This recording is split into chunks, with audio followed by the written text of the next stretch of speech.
Comment va votre horaire? La mienne, c'est chargé.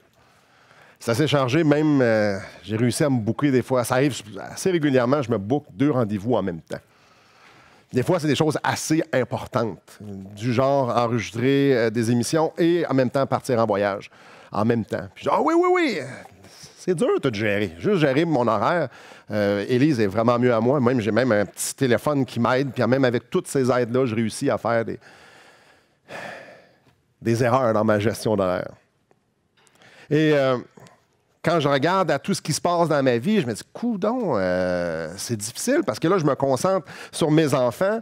Puis là, j'aime passer du temps avec eux autres, j'aime les discuter, j'aime les enseigner, j'aime tout ça. Puis là, je suis en train de négliger l'Église. Bon, là, je pense à vous autres, puis je prie pour vous autres, puis je vous sers, puis on fait des... Oh, là, je suis en train d'oublier quelque chose ici, puis d'oublier quelque chose là. Puis là, voyons, c'est dur. C'est dur d'avoir nos priorités aux bonnes places. Puis je pense qu'au Québec, je ne dois pas être le seul. On a bien des affaires à jongler ensemble. On a bien des affaires, que ce soit notre couple. On ne veut surtout pas négliger notre couple. Parce que si ton couple ne va pas bien, ben ta famille n'ira pas bien. Bien, OK, puis on n'est pas heureux, évidemment. Fait qu'il faut gérer notre couple. Il faut être là pour notre épouse ou pour notre époux. Comme j'ai dit, avec nos enfants. Puis il faut s'occuper aussi de la famille élargie, prendre le téléphone une fois de temps en temps, aller les visiter. Puis là, comme j'ai dit aussi, ben là, il faut servir aussi dans l'église. Il faut faire des petites tâches. Il faut ramasser la poussière, comme j'ai dit. OK, j'ai des amis. Oh, il faut que j'appelle mes amis aussi. Hey, lui, ça fait longtemps que je n'ai pas appelé. Moi, mon aide-mémoire, souvent, c'est... ma femme me dit, « Hey, il fait longtemps que tu n'as pas appelé lui. Comment il va? » Je ne sais pas comment il va. Faudrait que je l'appelle. Oui, tu devrais peut-être l'appeler. Puis c'est comme la liste de ça. Il y en a une gang. Il y en a qui ont à gérer une carrière aussi. Là, il faut que je fasse telle place, il faut que je travaille à telle place, il faut que j'ai telle formation. Il y en a qui ont à gérer leur argent. Je n'ai pas assez ou je n'ai trop, peu importe. Divertissement. Hey, comment je vais me divertir? Là, il faut que je prenne assez de temps. Il faut avoir une place dans sa vie où on laisse un peu aller la soupape, il faut se reposer. Là, je fais ça comment? Là? Il faut de qui, quoi, comment? Des vacances, la retraite. Je fais du sport parce que là, si je ne fais pas du sport, je grossis un peu. Puis si je fais trop de sport, ben je ne fais pas du geste. Hey! Dur jongler. Ça, c'est compter des imprévus. Oh, je tombe malade. Chez nous, la maladie court. La petite grippe court. Fait que là, ma femme elle voulait me donner un bec. Je dis, j'ai pas le temps d'être malade. Oublie tes becs. Je veux pas, cette semaine, on ne se donne pas de bec. Elle dit, non, ça n'a pas d'allure, mais je dis, j'ai pas le temps d'être malade. Puis, des fois, il y a des grosses maladies qui nous prennent par surprise aussi. Une promotion. Imaginez, demain matin, votre boss, là, si vous avez un boss, puis il vous dit, hey, regarde, tu as une grosse promotion. Ça change pas mal les priorités, mais il va falloir que tu mettes peut-être un peu plus d'heures pour bien comprendre le nouveau travail que tu as. Vous faites mettre dehors. Ça peut changer aussi les priorités. Vous avez des opportunités. Ça change les priorités. Vous pognez une chicane. Et à quoi on pense quand on pogne une chicane avec quelqu'un? Puis c'est pas tout à fait réglé. En tout cas, je ne sais pas, vous êtes comme moi, mais c'est comme ça m'habite tout le temps. Qu'on soit fatigué physiquement, comme Jérémie, il a de l'air fatigué un petit peu. C'est comme s'il y avait 6 cours à l'université, puis c'est la fin de session, puis il travaille, puis il y a une femme et 2 enfants. Voir comme c'est beaucoup tout ça, là. Il y a un peu d'ironie dans ce que je dis, là. Ou encore la fatigue spirituelle, être essoufflé de... Je ne sais pas pour vous, mais tout mettre ça dans le bon ordre, là. Là, si je vous dis, c'est quoi notre priorité? Ah oui, c'est Dieu. Après ça, c'est notre conjoint. On a tout, là, mais le faire en pratique, c'est pas évident de garder le focus. Focaliser sur les bonnes choses. Puis mettre Dieu dans la bonne place. Et une des choses qui m'impressionne, c'est à quel point c'est facile de s'enfarger dans les fleurs du tapis. De prendre un petit problème ou de prendre un gros problème et d'en faire une énorme montagne, tellement gros que c'est notre attention, toute notre attention, nos pensées sont accaparées par ça. D'être tellement pris dans des circonstances, bonnes ou mauvaises, qu'on oublie l'essentiel. On oublie sur quoi vraiment on devrait centrer notre vie. Ça, c'est vrai dans notre vie. Puis dans la vie d'une Église, c'est la même chose. Avoir les priorités aux bonnes places. Et ici, on est dans Romains au chapitre 1. On commence, la semaine passée, on a fait un survol. Là, on commence dans le texte d'une façon systématique. Et à titre d'introduction, dans la lettre de Paul, Paul amène ses lecteurs, les Romains, à la priorité. Il les amène directement à la bonne place. Certainement, Paul vivait des choses, et certainement, les Romains vivaient des choses. Mais il leur parle de quoi? Il commence dans les premiers versets. Tous les aspects de la vie sont importants. Dans ce temps-là, la vie n'était pas rose. Dans ce temps-là, il y avait bien du monde malade, il y avait bien des chrétiens en prison, il y avait bien du monde qui se faisait martyriser, il y avait bien du monde qui manquait d'argent, il y avait bien du monde qui fait... Mais c'est pas de ça qu'il leur parle. Il y a une chose, il y a un point qui doit être central. Pour que toutes les étoiles de notre vie soient bien placées, notre univers doit tourner autour d'un point central. Ça s'appelle l'Évangile et c'est ça qu'on va voir ce matin. C'est ça le centre, l'Évangile. Commençons. Verset 1. Paul, serviteur de Jésus-Christ. Paul, serviteur de Jésus-Christ. C'est intéressant. Super intéressant. Le mot serviteur est aussi traduit ailleurs, esclave. Le mot serviteur est beaucoup plus profond que ce qu'on peut imaginer. Quand Paul dit qu'il est serviteur de Jésus-Christ, il n'est pas en train de dire qu'il est comme un jardinier ou une femme de ménage. C'est pas de ça qu'il est en train de parler. Le sens ici, c'est de vraiment, de complètement donner sa vie à quelqu'un. Ici, quand Paul dit ça, il y a dans sa tête, lui, un serviteur esclave, comme on voit dans ce temps-là. Comme on peut imaginer comment c'était dans ce temps-là. Le sens ici, c'est d'appartenir à Jésus.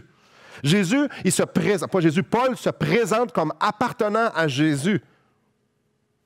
Paul, serviteur de Jésus-Christ, appelé à être apôtre, mis à part pour annoncer l'Évangile de Jésus. J'appartiens à Jésus. Si Jésus veut que je sois apôtre, je suis apôtre. Jésus me demande de dédier ma vie à la proclamation de l'Évangile. Je suis son serviteur. Si je ne me pose pas de questions. Le plan de carrière de Paul était super simple. Faire ce que Jésus demandait de faire. Tu t'en vas prêcher dans tel village, tu t'en vas prêcher l'Évangile. Je m'en vais là. OK, tu vas te faire battre, puis ils vont te laisser pour mort à la fin de la ville. OK, parfait, il sort de la ville, il se fait passer pour mort, la quitte au complet, puis retourne-y. J'y retourne encore. Ça y tentait-tu? Je ne sais pas, il ne nous le dit pas. Mais une chose qu'on sait, c'est que si Dieu lui demandait, il le faisait. Paul a la question, « Hey, Paul, qu'est-ce que tu fais, toi, dans la vie? T'es qui, toi? » Sa réponse, c'est vraiment simple. Je suis ce que Jésus veut que je sois. Mais qu'est-ce que tu fais? Ben, je fais ce qu'il veut. Oui, mais toi, là, il se définissait comme étant un serviteur de Jésus-Christ. J'existe pour faire connaître Jésus. Ma vie, la vie que je vis, sert à faire connaître Jésus. Ma vie entière est entre les mains de Jésus. Et ici, il est en train de se présenter, puis il dit, non, moi, là, je suis juste un outil entre les mains de Jésus pour faire voir au monde entier, par moi, par mes actions, que le monde puisse l'entendre, voir à quel point Jésus est exceptionnel. Le point central dans la vie de Paul, c'était Jésus, c'était l'Évangile. Il se présente aux Romains, il se présente à moi, il se présente à nous, dans l'épître ici, comme étant un simple instrument. Il n'est pas en train de dire ici, bon, ben là, vous allez m'écouter parce que moi, je suis quelqu'un. Là, vous allez dire, moi, je suis le grand Paul, je suis un génie, je suis un grand docteur de la loi, là, vous allez m'écouter. Non, non, non. Moi, je suis un envoyé. C'est tout. Ne me voyez pas autrement, c'est ce que je suis. Un simple exécutant. Moi, je suis un gars qui dit oui. Si je vous écris, c'est parce que j'ai dit oui. That's it, that's all. Évangile au verset 2, qui avait été promis auparavant de la part de Dieu par ses prophètes dans les Saintes Écritures. Et ce que Paul est en train de leur dire, c'est moi ce que je vais vous annoncer, le serviteur de Jésus, donc l'Évangile, le message que je vais vous proclamer, que Dieu me demande de faire, d'annoncer, ça n'a rien de nouveau. Jésus, c'est pas nouveau. La bonne nouvelle, c'est pas nouveau. Dans 1 Pierre 1, verset 19 à 20, tournez pas. Et dans Éphésiens 1, 4, et à beaucoup d'endroits dans le Nouveau Testament, on est capable de lire que l'Évangile était dans le cœur de Dieu avant même la création du monde. Avant même la création du monde, Jésus était supposé de venir pour nous sauver. C'est spécial, ça. Avant la création, Jésus était supposé de venir pour mourir. Depuis le début, Dieu voulait se glorifier en Jésus. Ça a toujours été dans le cœur de Dieu de rendre Jésus l'apothéose de l'histoire de l'humanité, le point culminant. Si vous comprenez ça ce matin, là, c'est exceptionnel. Jésus, ce n'est pas le plan B dans l'histoire de l'humanité. Dieu n'a pas fait comme « Oh non, ils ont péché, ils ont pris là, du fruit. Bon, hey, qu'est-ce qu'on fait? Hey, OK, on faut faire quelque chose, on envoie Jésus. » Non. C'est pas ça du tout. Dans le plan, là, le plan sublime de l'histoire de la création, le point culminant, c'est Jésus. Jésus n'est pas en réponse. Jésus, c'est la raison. C'est la cause. Toute l'histoire de l'humanité, toute la création pointe vers Jésus. Depuis Adam et Ève, ça fait quand même assez longtemps, l'Évangile avait été promis.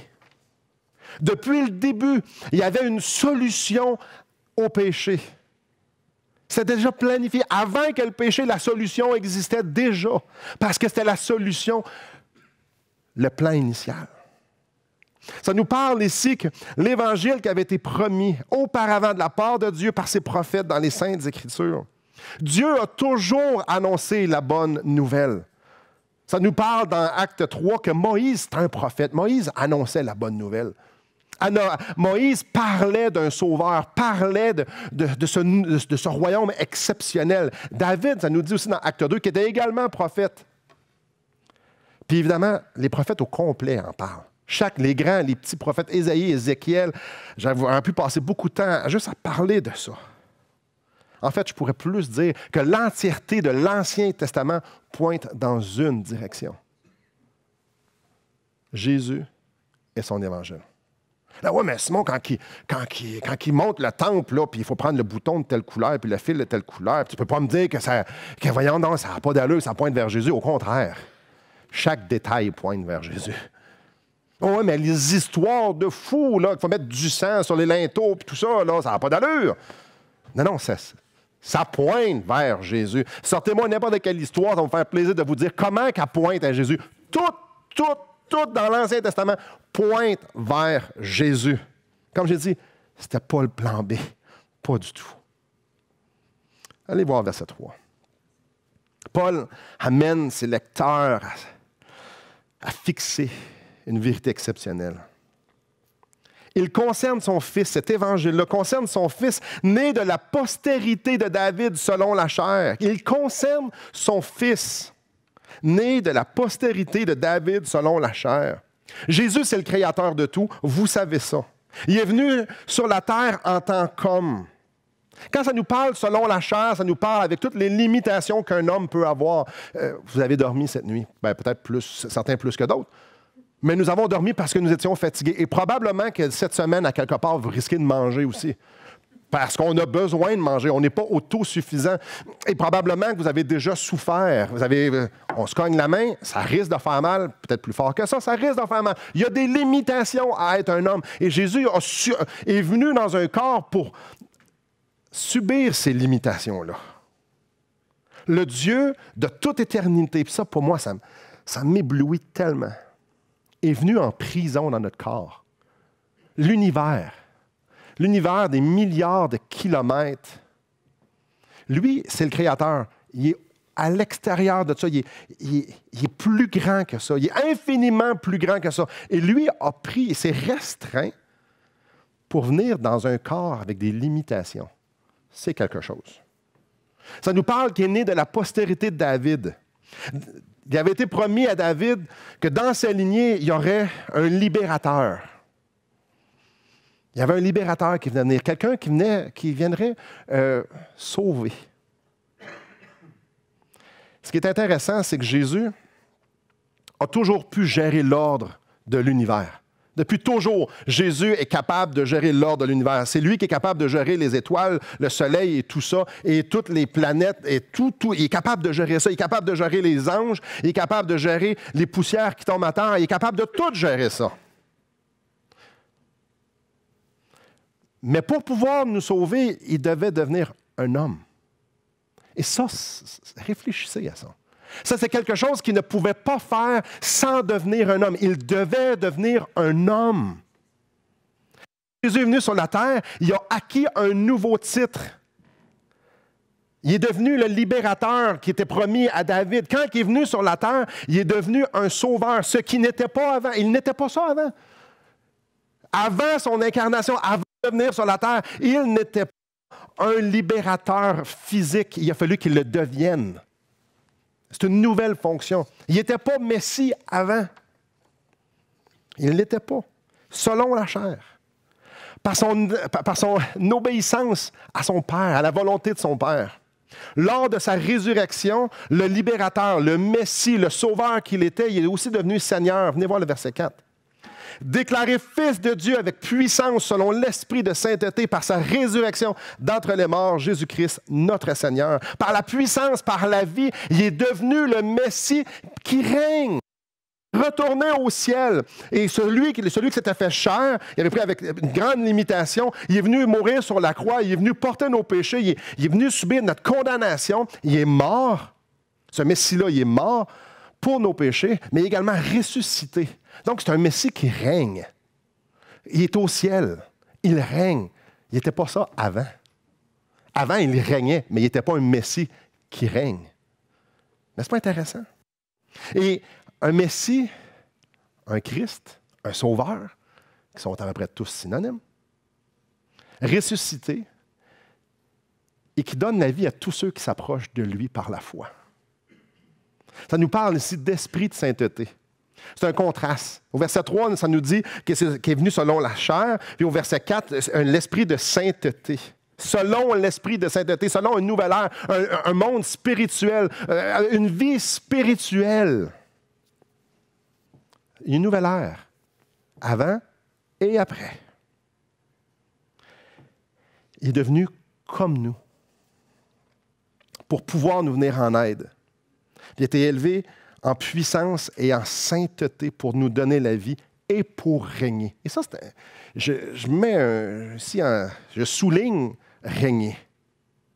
Si on regarde l'histoire de l'humanité, si on regarde l'histoire de la création, avant même l'histoire, Jésus est là. Le plan de Jésus, il est là. Avant, ici, présentement, il est encore Jésus. Jésus règne présentement. Et pour l'éternité, il va aussi régner. Il va juger, puis il va régner.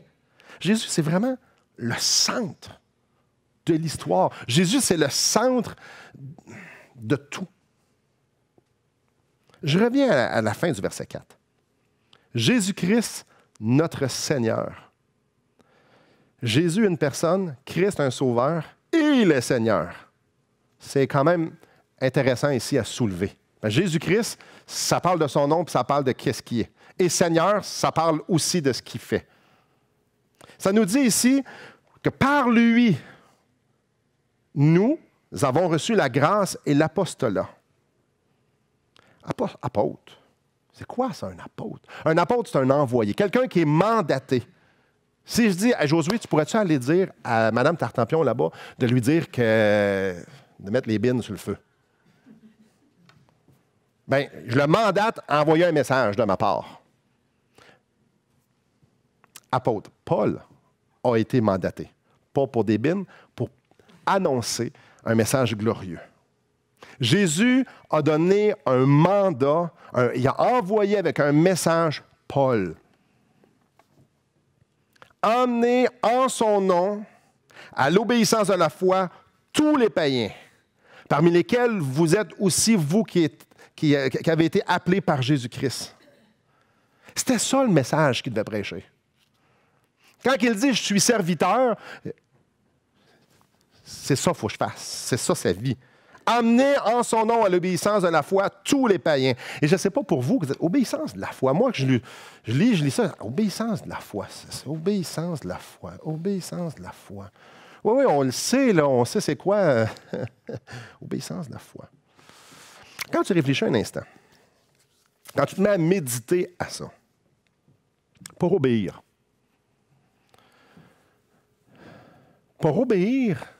ça prend la foi que celui qui te fait la demande, qui fait la commande, est digne d'être obéi. À quoi bon obéir si la personne, si Derek, qui a 3 ans, vient me dire Monsieur Ouellet, restez assis là. T'es qui, toi, champion, là? Non. Non, il n'est pas digne que je l'écoute. S'il me dit tu sautes ton dîner et ton souper. Je veux dire, franchement, non. Pourquoi? Si le 4e voisin vient dire à mon gars, là, tu vas aller faire ta chambre. Mon gars risque de dire non. 1, on ne se connaît pas. 2, ma chambre est propre. Pour obéir, il faut croire que la personne qui nous donne une commande est digne qu'on l'écoute. L'obéissance. La foi maintenant. La foi sans obéissance. Je crois en Jésus-Christ qui est extraordinaire, qui est le roi des rois, le Seigneur des seigneurs, l'alpha et l'oméga, qui est digne qu'on se prosterne devant lui et toute obéissance, mais je ne fais rien. Quand il me demande de faire quelque chose, je m'en fiche. Jacques, il dit quelque chose dans Jacques 2. La foi sans les œuvres. C'est-tu de la foi? Non. Ah, OK, tu sais que Jésus est un Seigneur. Parfait. Tu sais que Jésus est mort sur la croix. Parfait. Tu sais qu'il est digne. Parfait. Mais tu n'y crois pas. Parce que si tu le crois, ça te pousse à faire quelque chose. La foi fait quelque chose. Obéissance de la foi. Tu crois c'est qui et tu y obéis. Paul avait le mandat de prêcher un évangile qui amènerait les gens à centrer leur vie sur Christ en son nom. Ça nous parle qu'en son nom, il devait apporter les païens, il devait apporter les gens à l'obéissance de la foi. Non seulement reconnaître, non, il y a quelque chose qui se produit. Une foi active. La tâche de Paul n'était pas de collectionner les professions de foi. Ah, il y a 12 personnes qui ont fait de profession de foi. Super, ma tâche est faite. Sa tâche n'était pas de remplir les bancs des églises. Le but, ce n'était pas de bâtir des grosses églises. Ce n'était pas ça. Le but non plus, ce n'était pas d'enseigner les gens pour qu'ils soient le plus religieux possible, qu'ils soient capables de faire le plus de tâches possible. Ce n'était pas ça. Son but, c'était, sa tâche, son message était de présenter l'Évangile à tout le monde. L'Évangile, ce n'est pas juste un Messie. L'Évangile, ce n'est pas juste un sauveur. L'Évangile, c'est également un Seigneur. L'Évangile, ce n'est pas d'ajouter Jésus à ta vie. L'Évangile, c'est d'abandonner ta vie à Jésus. C'est un monde de différence. C'est les mêmes mots qu'on vire en envers, mais la profondeur et l'hérésie de l'autre sont évidentes. Tu n'ajoutes pas Jésus à ta vie. Non, non, tu abandonnes ta vie à Jésus. C'est de voir Jésus tellement grand, tellement glorieux, tellement digne que tu veux vivre la vocation à laquelle tu as été appelé au verset 7. À tous ceux qui à Rome sont bien-aimés de Dieu, appelés saints par vocation. Donc, Dieu m'a mis à part, m'a choisi pour que je puisse être un héritier, un fils, un prince de la royauté. Je suis un co-héritier, je suis un citoyen des cieux. Mais tu vis en conséquence de ça. Tu obéis de ça. Ton obéissance à cette foi-là est manifeste. Un racheté. Sa vie en fonction du prix qui a été payé pour être acheté. Et moi, le prix qui a été payé, c'est le sang de Jésus-Christ. C'était ça. Pour que je puisse aujourd'hui me tenir devant vous puis vous partager la parole de Dieu. En fait, si je suis devant vous ce matin, en tant qu'un enfant de Dieu, en tant qu'une personne, il y a un prix. Mon assurance de mon salut, si je meurs aujourd'hui, je sais exactement où est-ce que je m'en vais. Pas parce que je suis bon, parce que j'ai été acheté à un prix, et ça, c'est le sang de l'agneau. Un agneau parfait. Ma vie devrait refléter ça. Ou sinon, je sais, mais est-ce que je crois? Paul devait prêcher un évangile qui amènerait tous les chrétiens à vivre pour le nom de Jésus. C'est à cette lumière-là que Paul les salue. Je vous salue. C'est ça mon message. Le message que je vais vous écrire, là, ça c'est l'ouverture. Paul, il a son introduction, il dit, c'est de ça. Je ne vous parlerai pas de vos petits bobos, je ne vous parlerai pas de ça. Non, je vais vous parler de ce qui est vraiment important. Étant donné Jésus, étant donné l'Évangile, on va vivre pour lui. On doit vivre pour lui. Quelle introduction! Quelle introduction! Quelle introduction!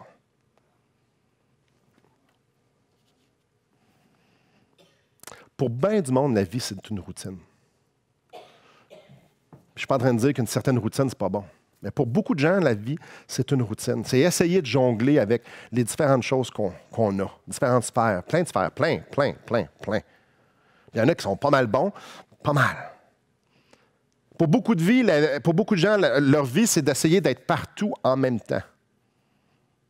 C'est de faire le maximum. C'est de performer. C'est d'aimer. C'est s'appliquer. Il y en a qui sont des perfectionnistes, puis les autres, ils donnent, ils sont très pointilleux là-dessus. Pour beaucoup de gens, être chrétien, ça veut dire avoir un mode de vie chrétien. Donc, c'est dans cette routine-là d'incorporer un certain système de valeurs. Parce qu'un chrétien, ça fait telle chose, ça ne fait pas telle chose. Il y a certaines valeurs que je dois respecter. Et je dois m'appliquer à mettre en pratique ces valeurs-là, parce que c'est des bonnes valeurs. Aimer son prochain, par exemple, ça en est une. Et aussi, un chrétien, pour beaucoup de gens, être chrétien, ça veut dire faire des activités religieuses. Bref, c'est juste un élément de plus à jongler. Je jongle avec toute ma vie. Et hop, on rajoute être chrétien. Je m'occupe de ma famille, je travaille, je vais à l'église. Je mange, je dors, je lis, je prie. Je me divertis, je rends des services, je vais à la pratique de soccer de ma fille. Tout ça, j'économise, je donne à l'église, je me gâte. Oui, Dieu rentre dans ma routine. Dieu rentre dans ma routine. Puis, je ne suis pas en train de dire que c'est mauvais, ces choses-là. Pas du tout. C'est normal qu'on ait de la misère à jongler. C'est tout à fait normal. C'est normal qu'on ait de la misère à être tout ce qu'on aimerait être et à faire tout ce qu'on aimerait faire. C'est rare qu'on rencontre des gens qui ont dit « Moi, j'aime au maximum que je pense que je serais capable d'aimer. Moi, je pardonne au maximum. » C'est rare. D'habitude, les gens disent « Il me semble que j'aimerais ça plus. » Non, il manque de la place. C'est rare quelqu'un dit « moi, je prie assez. Ça n'a pas d'allure. Moi, regarde, je suis un excellent dans la prière. Moi, je donne. » Non, c'est rare qu'on n'ait jamais assez. Tu sais, c'est que moi, je suis le père par excellence. Là, c'est une ironie, c'est pas ce que je pense. C'est rare qu'on rencontre un parent, dis-moi, là, je devrais brûler tous les autres livres qui parlent d'être père, là. Donnez-leur, moi, s'il y en a qui veulent les informations, donnez-leur mon numéro de téléphone. Moi, je suis la coche. Mes enfants rient, je ne comprends pas pourquoi. Là.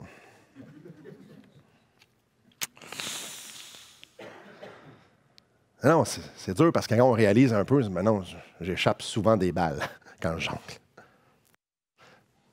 Trop souvent dans notre vie, on va prendre Dieu comme un accessoire. Trop souvent, on va prendre Dieu comme un accessoire. Qu'est-ce que je veux dire? Ma montre, je l'ai pratiquement toujours dans le poignet.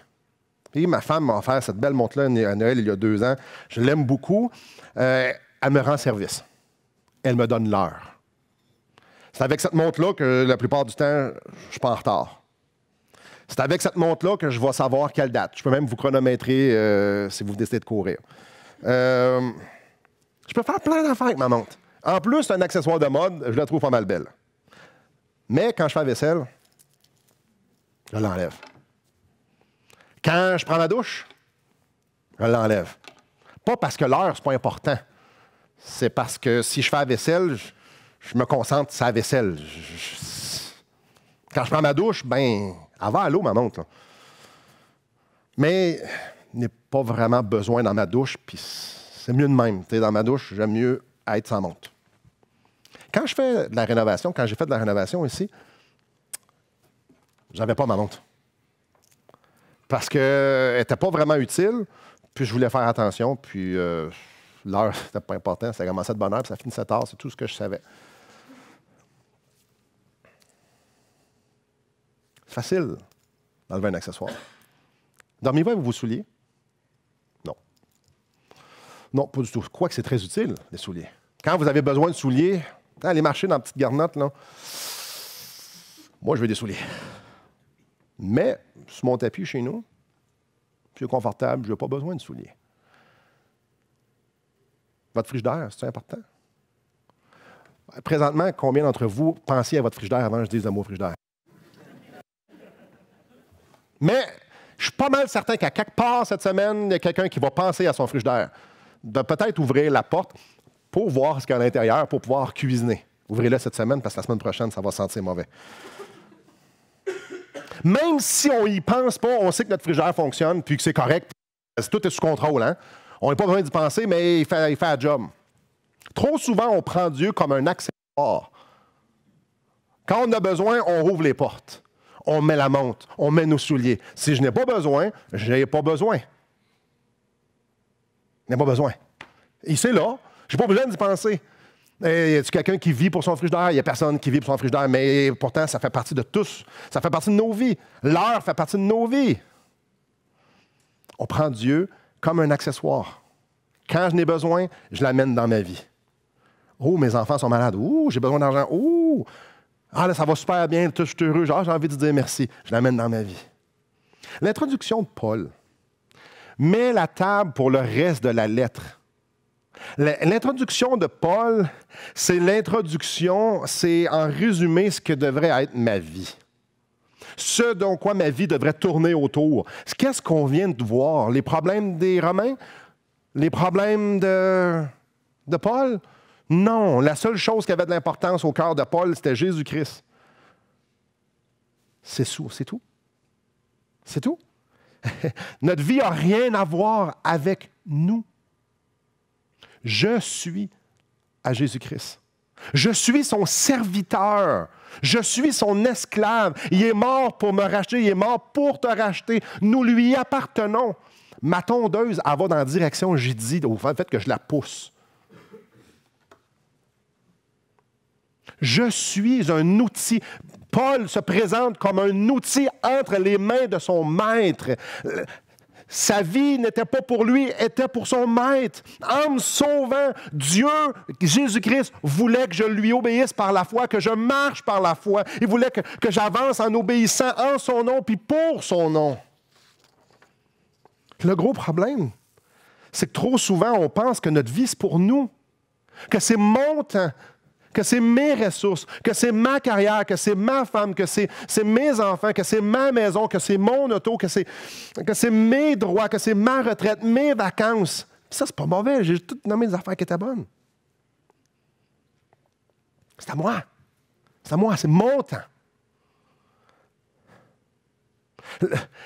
Malheureusement, il y a beaucoup de monde qui croit le grand mensonge que Jésus est juste venu nous sauver de l'enfer. Peut-être que ça vous titille un petit peu. Jésus n'est pas juste venu nous sauver de l'enfer. Jésus est venu me sauver de ma vie. Ma vie s'en allait sur l'autoroute de l'enfer. Il est venu me prendre, me sauver et me libérer de cette vie-là pour m'amener sur une autre autoroute, l'autoroute de la vie. Il n'est pas juste venu me sortir une carte, me donner une carte de prison de sans frais. Quand tu vas mourir, tu présenteras ça au gars en avant, là, puis il va te laisser rentrer. Non, non, non. Il m'a donné la vie pour que je vive sa vie. La priorité du chrétien, ça doit être de tout centrer sa vie autour de Jésus. Vivre sa vie.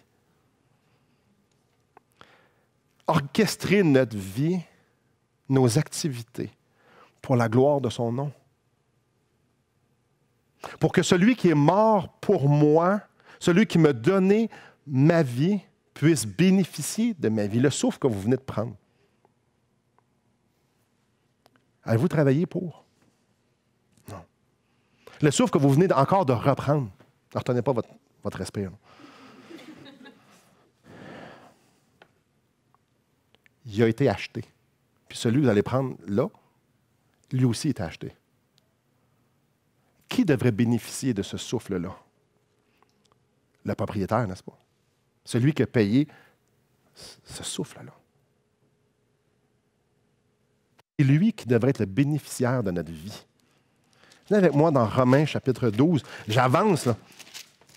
Parce que c'est par là qu'il s'en va. Son épître, il donne le ton pour le reste de son épître. C'est là que Paul s'en va. Paul va nous dire, puis il va nous le redire, puis Dieu, la main de Paul va venir nous ancrer dans notre cœur la conviction que nous nous appartenons pas, que ce que moi, Simon Ouellet, je suis mort avec Jésus quand Jésus est mort, mais je suis ressuscité aussi avec lui, et donc c'est sa vie que je vis.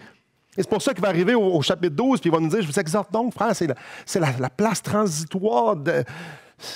C'est comme... Il y a tellement de poids dans ce verset-là.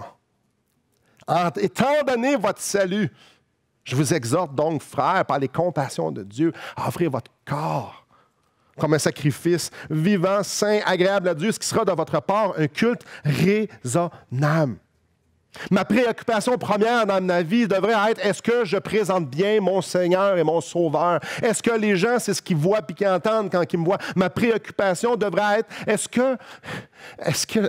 que je sens Jésus? Est-ce que je sens Jésus? Ma motivation devrait être de faire bénéficier Jésus de ma vie, de mon travail. Le premier bénéficiaire de mon travail devrait être qui? Jésus.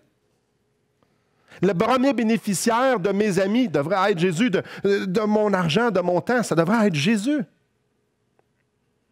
Si Christ est au centre, comme Paul est en train de nous parler ici, comme Dieu est en train de nous convaincre, de nous exhorter, si Christ est au centre, si on fait comme Paul, si ma vie c'est de dire oui Seigneur, oui tu veux que je fasse ça, oui je vais le faire, tu veux pas que je fasse ça, oui Seigneur je t'aime, tu veux me faire participer dans ton plan, dans ton royaume, c'est ce que je veux faire. Je vous garantis que si on commence à dire oui, vous allez faire des affaires bien folles. Ça va être fou. Mais le monde va vous dire, tu n'es pas raisonnable. Hey, c'est-tu génial, ça? Oui. Les chrétiens sont fous aux yeux des autres. Ils font des affaires pas raisonnables. Dans l'école du dimanche, Jérémie nous parlait de l'histoire de Jim Elliott. Aller en Équateur pour évangéliser du monde qui veulent le tuer. Vous savez comment l'histoire a fini? Il est mort. Lui et 4 de ses chums. Ça n'a pas d'allure. Ben non, ça n'a pas d'allure. Mais la fin de l'histoire, ça n'arrête pas là. C'est qu'il y en a une gang aujourd'hui qui sont sauvés à cause de ça, qui ont été sauvés, dont une grande partie de ce village-là, de cette tribu-là. Non, Dieu, si on dit des affaires oui, si on commence à dire oui, on va faire des affaires folles. Si notre activité principale dans notre vie, c'est de pointer les autres vers notre bien-aimé, de dire « Non, non, regarde, moi, je prends cette décision-là pour lui, parce que je suis convaincu que c'est ça qu'il veut que je fasse, parce qu'il me montre dans sa parole, c'est ça qu'il veut que je fasse. » Je vous garantis que ça n'aura plus rien d'importance. Quand je concentre ma vie sur Christ et de présenter Christ et d'être agréable à Christ, il n'y a plus rien qui a d'importance. Si on pense comme Christ, si on parle comme Christ, si j'agis comme Christ, je vous garantis que chaque aspect de notre vie va prendre sa juste place. Mieux que ça. Pas mieux que ça. Je ne suis pas en train de dire que si je centre ma vie sur Christ, que ça va bien aller. Il y en a qui sont morts martyrs. Jim Elliott, ça... Je ne suis pas en train de vous dire que tous vos problèmes vont se régler. Il y en a qui ont vu leurs enfants se faire martyriser au nom de Jésus. Je suis en train de vous dire que lorsqu'on centre notre vie sur Jésus-Christ, c'est son royaume qui est important et tout pointe vers lui, les choses ont beaucoup moins de valeur. Mais si je mets mon couple en premier, si je mets mes enfants en premier, si je mets ma sécurité financière en premier, ou si je mets n'importe quoi au centre, oubliez ça. On ne sera jamais capable de mettre nos priorités aux bonnes places, puis on ne sera jamais capable d'arriver à être tout ce dont quoi Dieu veut qu'on soit. Parce que nous avons été sauvés pour que Christ soit au centre. Frères et sœurs, je vous pose des questions. Quelle place a l'Évangile dans votre vie? On peut penser comment on a vécu cette semaine. Quelle place Jésus a dans mes pensées? On a juste à écouter ce que vous pensez. Écoutez votre volonté, allez sonder votre cœur sur votre volonté de parler de Jésus, aux chrétiens et aux non-sauvés. Si vous demandiez à votre personne la plus proche ou à vos enfants de qui ou de qu'est-ce que vous aimez le plus parler, est-ce qu'ils vont dire Jésus? J'ai entendu un parent dire « Oui, mais il ne faut pas écœurer nos enfants avec ça. » Imaginez-vous si on commencerait à écœurer nos enfants avec l'amour de Dieu. Puis leur dire, hey, il y a un poids éternel dans tout ce que je suis en train de te dire. Hey, on pourrait-tu les écœurer sans bon sens? On pourrait tellement les écœurer qu'ils pourraient tomber en amour avec Jésus puis vivre une vie passionnée pour eux. Non, quelle place a Jésus dans ma vie? Si quelqu'un vous demandait, t'es qui, toi? Est-ce que vous répondriez comme Paul? Simon, serviteur de Jésus. Non, je sais, tu es serviteur de Jésus, mais qu'est-ce que tu fais dans la vie? Je fais ce que Dieu me demande. Non, t'es quoi? Ben, je suis un serviteur de Jésus. Non, Simon, réponds. Ben, c'est tout ce que je suis. Je n'ai rien d'autre que de l'importance. Je suis juste un outil. Je peux te parler de Jésus, ça a de l'importance. T'es qui, toi? Est-ce que vous répondez de même ou plus dire Simon Ouellet, roi de mon royaume? Regarde ma maison. J'ai une belle maison. Regarde mes autos, regarde ma famille, regarde mes beaux enfants. J'ai réussi. Et en tout cas, avec la grâce de Dieu, j'ai fait la vraiment belle job. Ça n'a pas été facile, mais moi et ma femme, on a persévéré et on a réussi.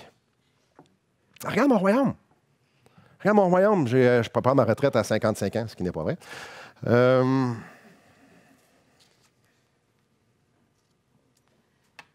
Vous êtes qui? Qu'est-ce qui vous définit? Si quelqu'un vous dit « t'es qui », vous répondez quoi? La vie chrétienne, c'est juste à propos de lui.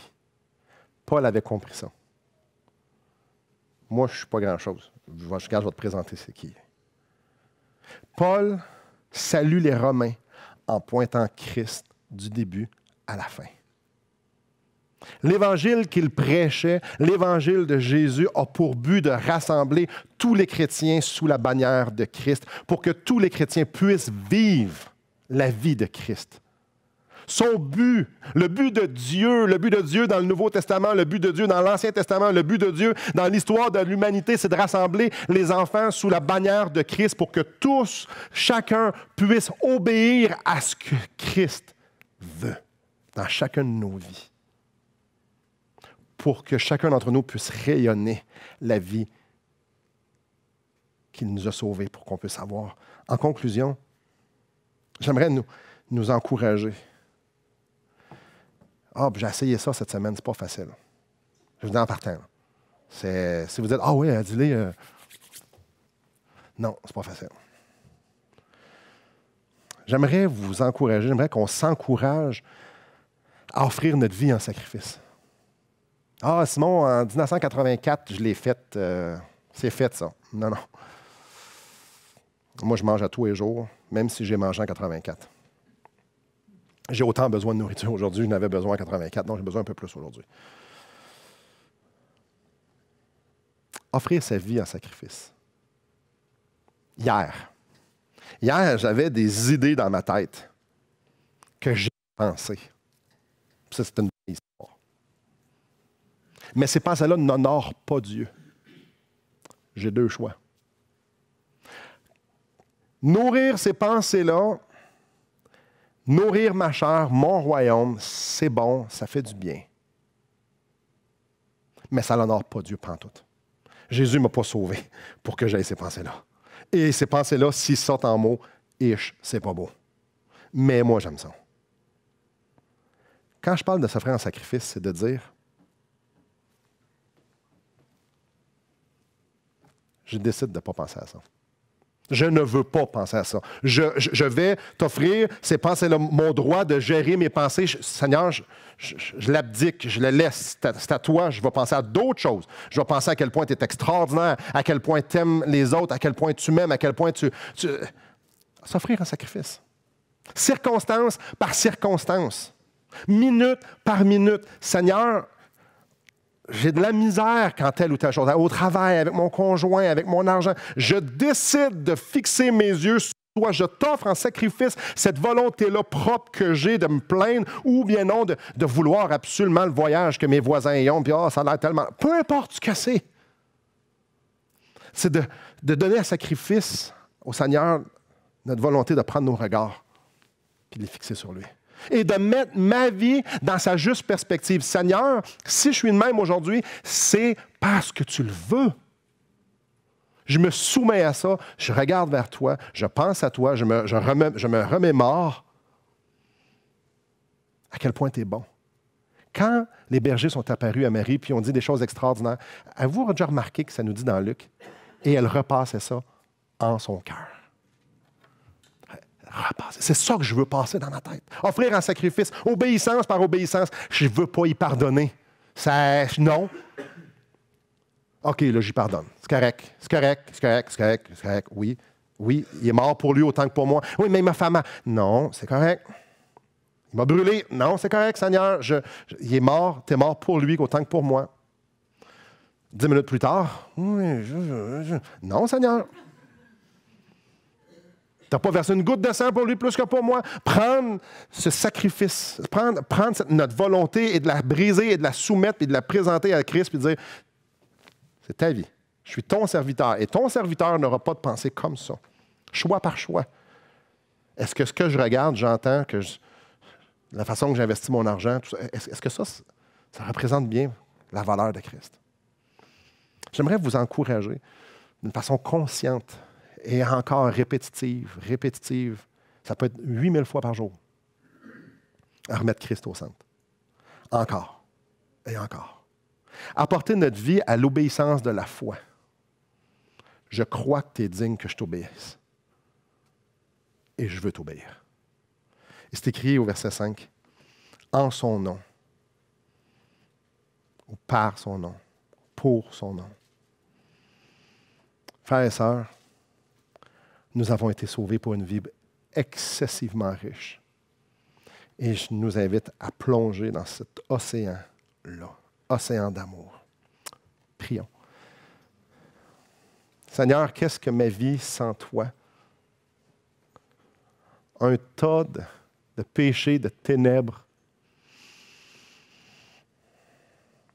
Seigneur, tu le sais à quel point nous ne sommes pas capables de jongler avec toutes les choses de notre vie, toutes les choses que tu permets, bonnes ou douloureuses. Seigneur, tu connais aussi notre cœur,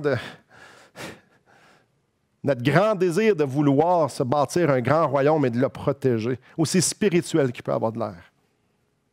Seigneur, tu connais nos cœurs, tu connais notre résistance, tu connais ma résistance, tu connais les obstacles que je garde dans ma vie, je te mets à distance. Seigneur, tu sais les gens en avant de moi, autant que moi, quelle place que tu as. Quelle place que tu as quand ça va bien, quelle place que tu as quand ça va mal.